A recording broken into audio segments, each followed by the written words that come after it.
Hello everyone, welcome to the final 2024 movie video. I did one earlier this year, like halfway through the year, where I went through half the movies I saw in 2024. Splitting this list up into stuff that actually came out in 2024 that I watched, and then movies I just watched in 2024. Like it could be any year and stuff like that. It's just random movies that I watched during the year and TV shows. Before we start, this channel is going to be moving in a direction where I'm going to be focusing on books, comic books, stuff like that. It's going to be more centered around that. But for other, like, really heavily edited video essay stuff, check on over to the Black Hudson channel. Me and my friend Peter, we post our video essays there and stuff, and we also do live streams every other week. So check that out over there. And yeah, without further ado, let's finish this. I moved a couple things around from last year. I just moved pretty much, I believe, Kingdom of the Planet of the Apes and Longlegs. Longlegs was like, it was good. I like Nicolas Cage didn't freak me out as much. Oh wait, let me put this down. I don't know why I put that up there, because I saw that wasn't on the previous video. But Longlegs introduces this like power that they never bring up again until like the end, and even so vaguely. Like if you're gonna introduce psychic powers, like have it around to the world, like have a commercial like, hey, take your psychic meds today. But like no, they just, like at the beginning of the film, it's like, all right, we know you got psychic powers, that's pretty cool, and then she takes some test and then that's it. And then like later on in the movie, maybe all that black dust shit was about, but like it was about the I don't know, it was not the best, but I love how it looked. And we have Poor Things, which I haven't moved. Listen, this is out of enjoyability. I'm never gonna watch Poor Things again, ever. I can appreciate the costume design. I can appreciate like what the message is about, but I just don't like the director's vision. And that goes for, he did a movie that I can't remember the name of, and then Killing of a Sacred Deer. I just don't like how the actors go about their scenes and stuff. It just seems very weird. It's beautifully shot and stuff. People have called it the adult version of Barbie, which it very much is. But like, I don't know, Poor Things just didn't really do anything for me. It was just kind of okay, you know. But yeah, and then Kingdom of the Planet of the Apes, I think I hyped it up because I had watched the previous three and then watched this. I'm like, it's good. It's pretty good. All right, moving on to Will and Harper. This is the documentary from Will Ferrell by Netflix, and it goes over his friend who was a writer on SNL for years and then recently transitioned, and you know, their journey. And I like how this movie wasn't like, hey, did you know transition? Like, it wasn't that. It was very personalized to Will and Harper's relationship and like how is it affected since the transition and stuff like that. It was very good. I liked it. I wouldn't consider it great. I would consider it good. I like, again, this is another one where like I don't think I would watch it again, you know? Yeah, I don't think I would watch it again, honestly. Whereas Deadpool Wolverine I've already like rewatched a couple times. And like stuff like that. I know that seems like a weird this movie about actually something socially important, but Deadpool Wolverine are above it. That might sound a little tone deaf, but like I'll be honest, like I'm probably never gonna watch it again, you know. But it was good. It was good for what it was, you know. It didn't do anything too special, you know. It if you watch the trailer, you're gonna get what you're gonna get. Nothing there is gonna really surprise you. It's very moving, and I'm sure for that community it's very important to them, and it is a good movie. I just personally, like, I don't think I'm gonna watch it again. but good. And I like Will Ferrell, good for him for putting a spotlight on issues like this, you know. Hopefully that moves forward, you know, like people becoming more understanding and stuff. Okay, then Mr. McMahon. Mr. McMahon was really good. Yeah, Mr. McMahon is about the WWE. Yeah, it's about the WWE thing. Mr. McMahon, basically. I keep calling him his wrestler name because I can't remember his name. I think it's just McMahon. Mike McMahon. I don't know. But he basically like took wrestling and made it a mainstream thing. But he was a piece of shit during it. And like, this was interesting for me because my fiance grew up with brothers who were really into the WWE. But my parents were like, do not watch that. And at the time, I was angry at them. I was like, why aren't you letting me watch this? Like, what's the big deal? Now looking back at it, holy shit, like the shit they got away with. And it's fine if stuff is edgy, but like this was edge for the sake of edge, and it had no meaning to it. It was just kind of very vile and very gross. So it's kind of interesting to like be part of that conversation now when wrestling fans talk about this, and then be like, oh, I actually know a little bit about that because of this documentary and stuff. And it was pretty well done. It was kind of generic Netflix, reverse shot kind of thing. But interesting subject and something I didn't know a lot about. So, yeah. Then we have Transformers 1. Transformers 1 was fucking awesome, dude. I'd put it like right here. Transformers 1 was a lot of fun. It was great. It was like I was not expecting this movie to be good. And then that Twitter account convinced me to see Transformers 1. It was really good. I hope they make a second one. I think it just made back its like money like before it got out of theaters. But yeah, no, it's a really, really solid movie. Good, right? And like I thought like the Chris Hemsworth thing was like blasphemy and stuff like that, but like he really like changes his voice throughout the movie. It's shockingly good. Like you wouldn't think it was that good, but it's shockingly good. But yeah. And then we have Dan to Dan. Dan to Dan is... Okay, so obviously I like the manga a lot more. The anime is good too. It's a good introduction to get into the manga, which all anime essentially is. I think it was really good. I watched it week to week, so that much I can say. It also tackles pretty serious social issues and stuff in a mythical way. The beginning is a little rough. It feels very not generic necessarily, but like very like, oh really, we're doing this with a female character. But like then after season 1, I don't think you're gonna see much of that later on. But yeah, like Day to Day is just weird and wacky, and you're either with it or not with it. So give it 5 episodes. If you're not into it, you're not gonna be into it. If you are into it, keep watching because it's a lot of fun. It's just crazy and wacky, and I want to read the manga again because it's so fucking good. And where the manga is now, oh my god.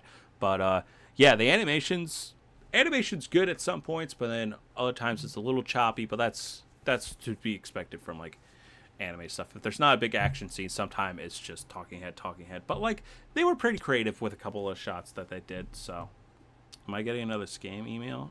No, that's for pizza. Hell yeah. Arcane. Okay, so this is just going off of season 2 because I only watched season 2. I didn't rewatch season 1 for this, which I want to do eventually. Season 2 is definitely a step below season 1. Season 1 is definitely better, but Arcane is still a fantastic show. Yeah, I would put it up great. I do have a couple complaints about it and stuff, but it's still a great show. I like the animation's spectacular, the voice acting is spectacular. The story just went in a weird direction toward the end of it, but I still enjoyed what we had of it. And this is going to be the final season of Arcane. I think they may do a spin-off of League of Legends. I mean, Arcane did so well that they'd be idiots not to.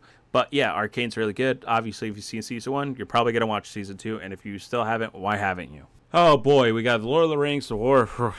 Oh boy, this one.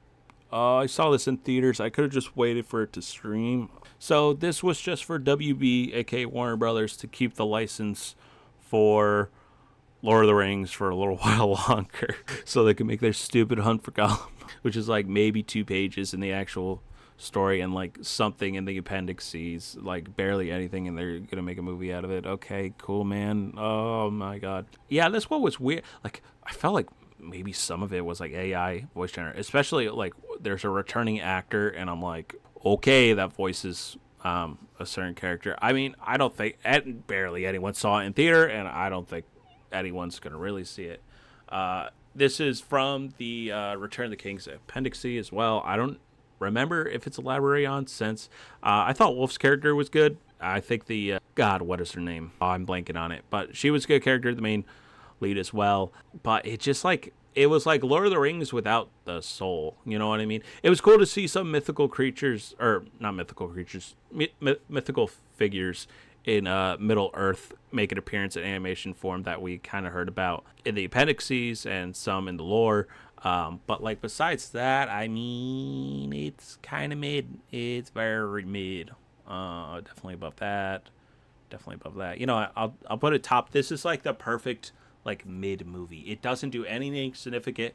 Nothing too offensive besides some of the AI.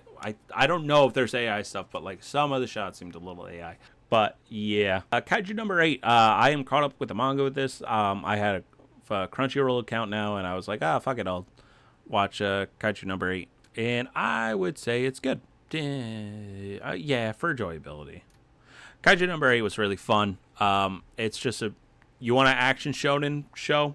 This is perfect. It doesn't do anything beyond like what Dandadan does, but like it's just perfect amount of shonen action. Again, with any anime, give it 5 episodes. If you don't like it, drop it. If you like it, keep going with it. Alien Romulus. I'm going to put this on top of good. I was very harsh with it when I did that tier list.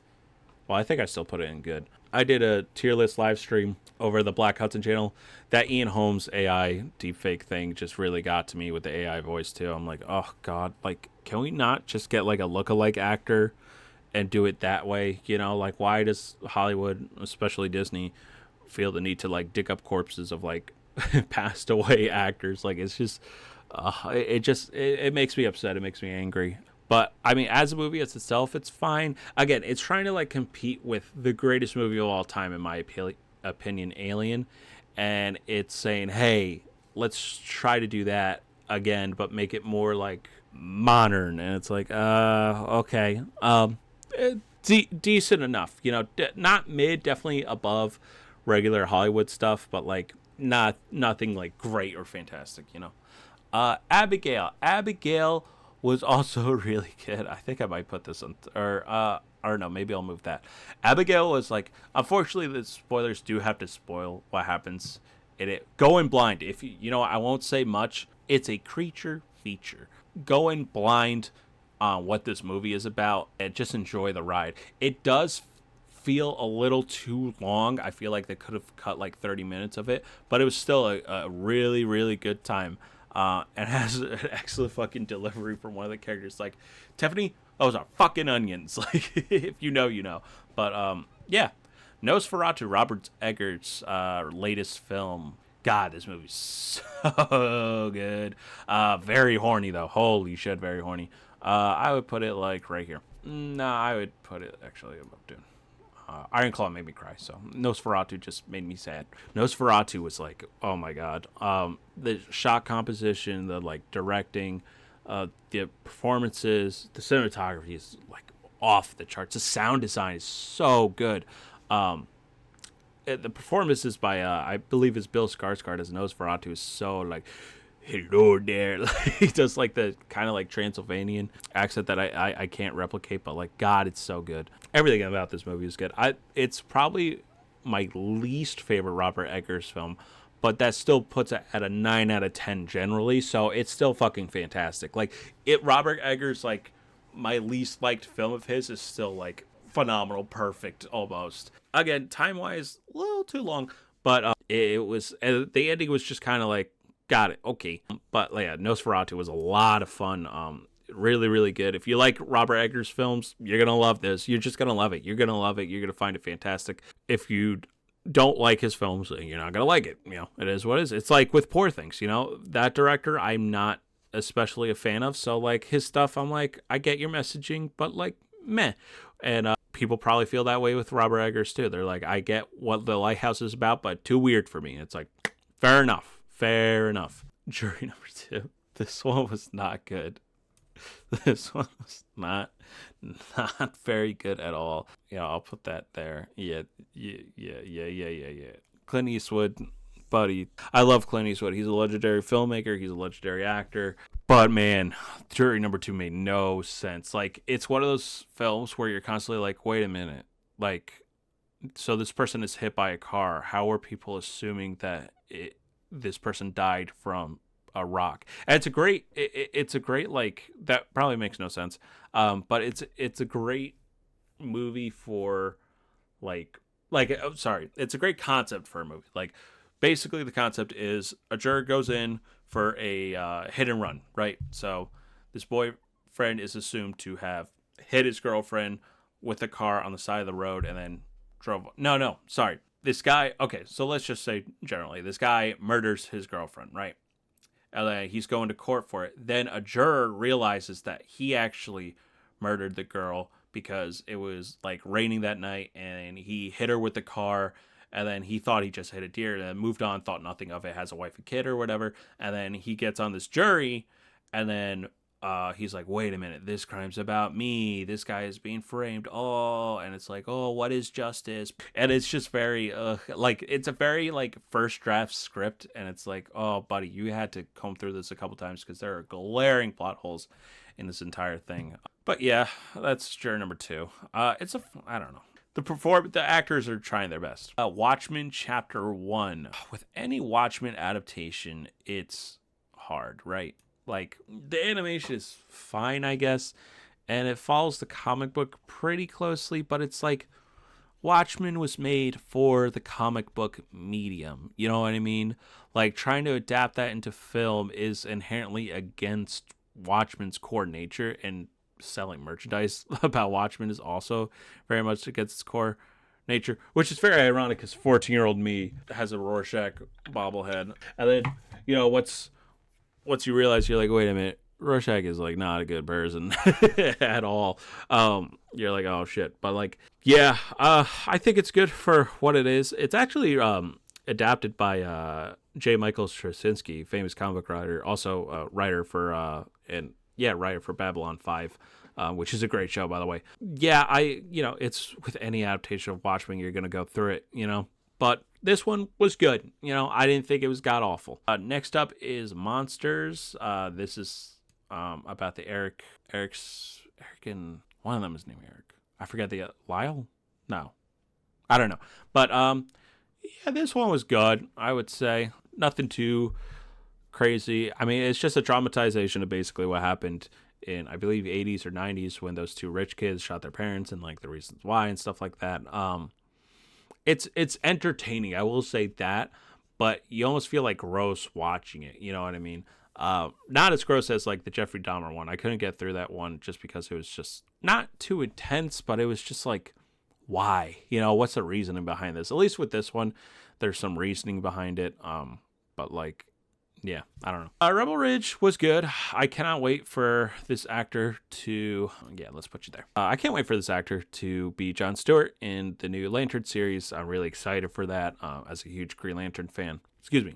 But yeah, Rebel Ridge, it's a fine enough movie. If you have nothing... This is a perfect dad movie. You just put this on and you just watch just like this... It's generic action movie. But like, it's pretty good.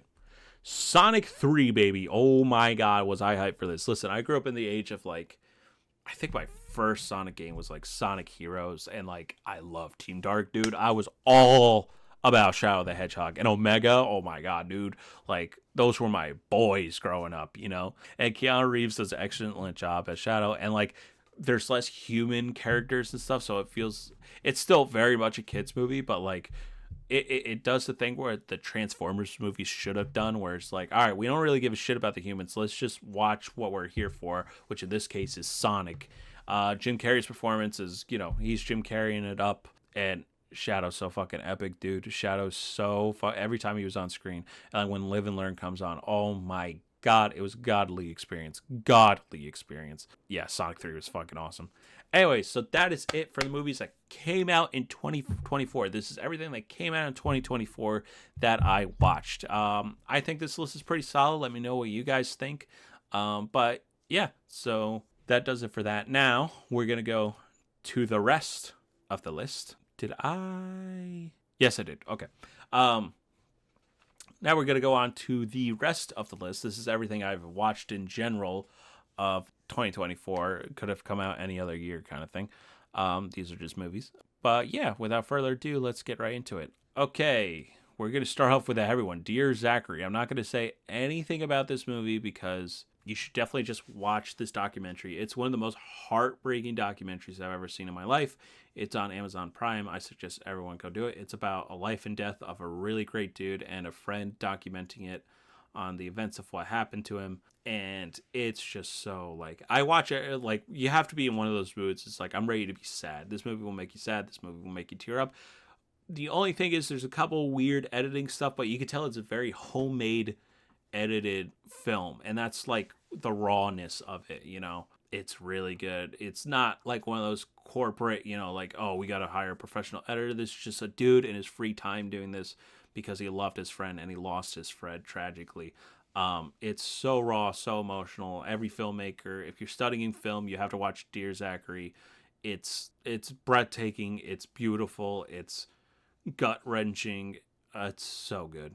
Oh God, it's just so tragic. Anyways, next to goofy stuff. Autopsy of Jane Doe. This is a good horror movie. I would say, like, right here. I like the little plot twist at the end. Basically, it takes place at this mortuary mortuary. I don't know how you would say that, but basically, this father and son own this business together, and they stumble upon this body.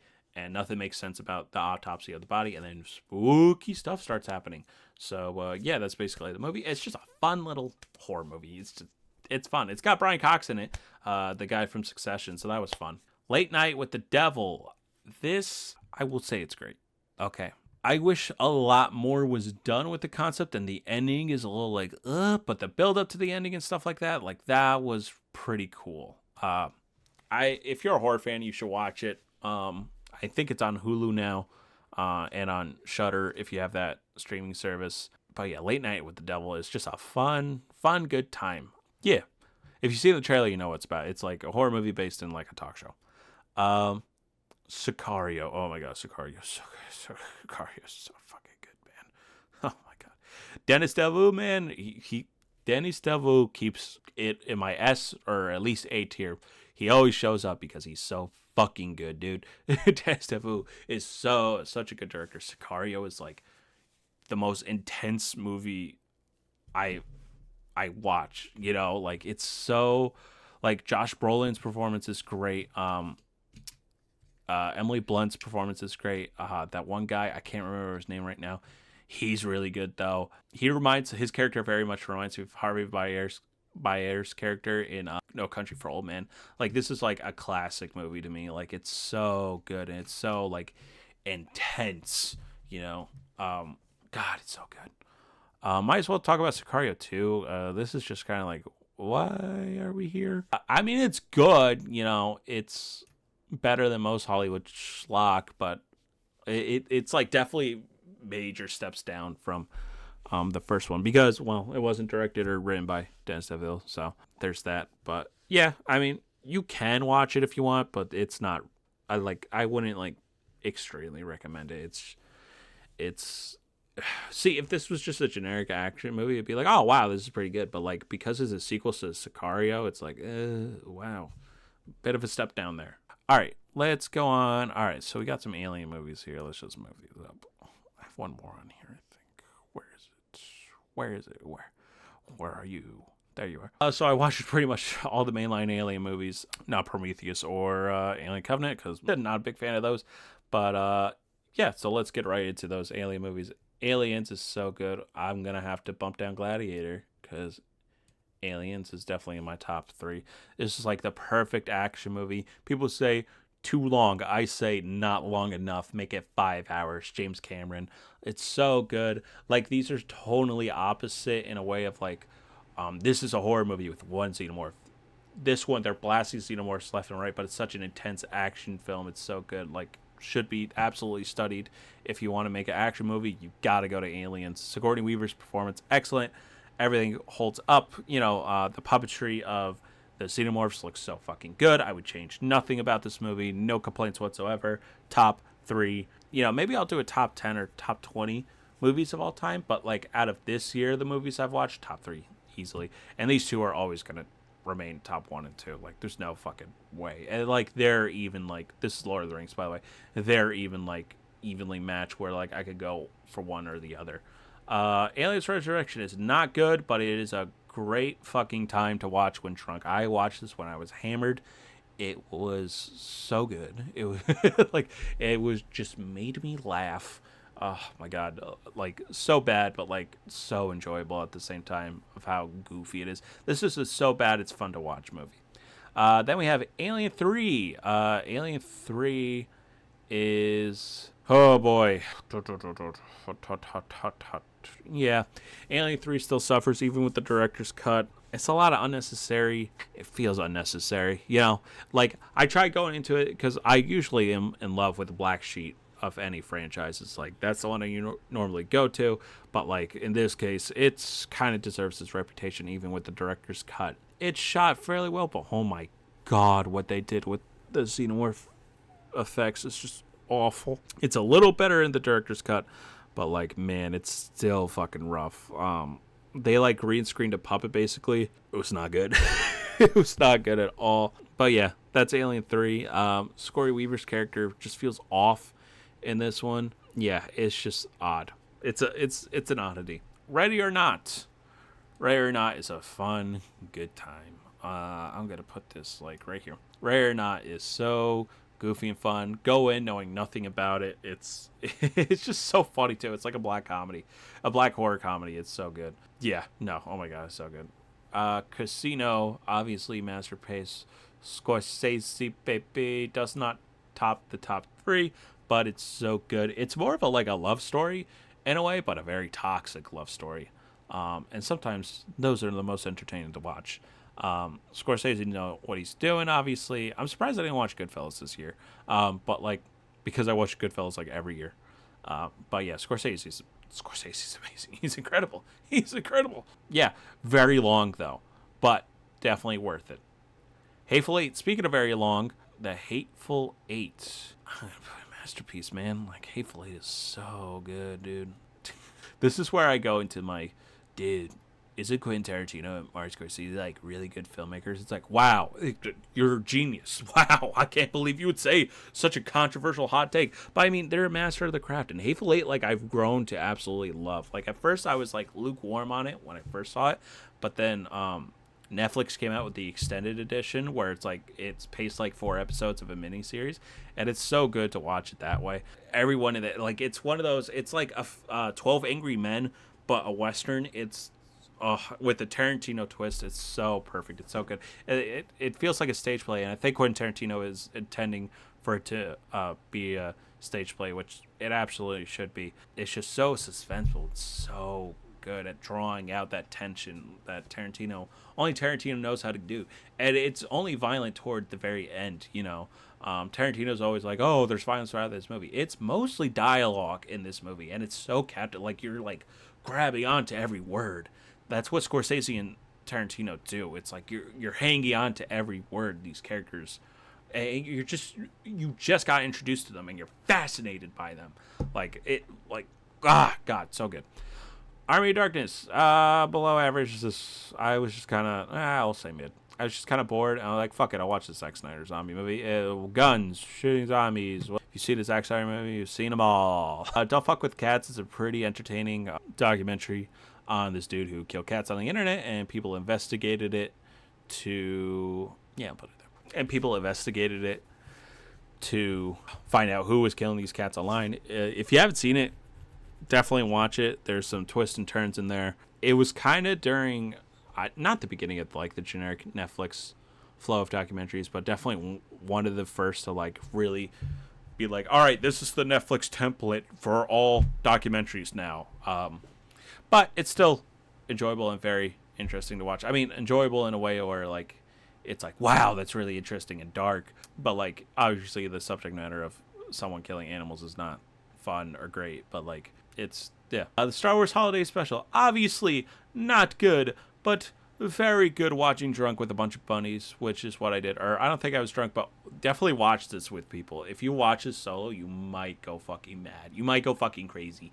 As a Star Wars fan, or former one, I haven't really caught up with any of the Star Wars stuff since Rise of Skywalker. Every Star Wars fan has to watch it at least once, just to see, like, it's like a time capsule of like what Star Wars was, you know, because we think of it as like this huge thing, and it was a huge thing back then, but like it's like, well, we have to have a shitty Christmas TV special, and it's just like one of those things. It's like, this is what, like, Star Wars has always been something like this, Star Wars has always been like, buy, sell, and this is just like one of the prime examples. Like, oh god. But it's so fun to watch with friends and stuff. I highly recommend it with friends. If you watch a solo, you're gonna go fucking insane, because basically Wookiees talk in this, and there's no fucking subtitles, so you don't know what the fuck they're saying the entire time. It's fucking insane. But yeah, then we have Tiger King. I rewatched this with my girlfriend, both seasons.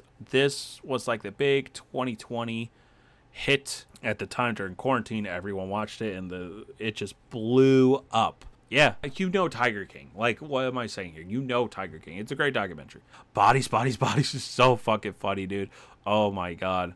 After this, I'm like, what is, like, I want to see more of this type of horror where it's just like, it knows what it is and it's wacky. And the ending I saw coming from a mile away, but it's just so funny. It's like if you hate Gen Z or you're part of Gen Z, you'll enjoy this horror movie. The dialogue feels so authentic. It's not like, a 40-year-old man writing about teenage girls and stuff, or like college age people. It's like, yeah, you enjoying the party, Brett? Like, it's none of that. It's like how they would actually interact with each other and stuff like that, and the situation that they're put in, and just the chaos that ensues.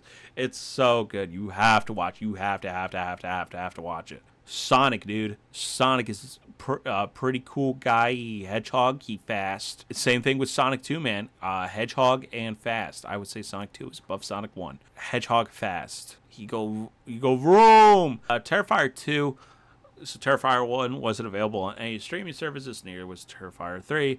I'm figure, fuck it. I'll jump into Terrifier 2. You could just jump into it if you want. I get what it is, man. It's just gore. Like, there's nothing like...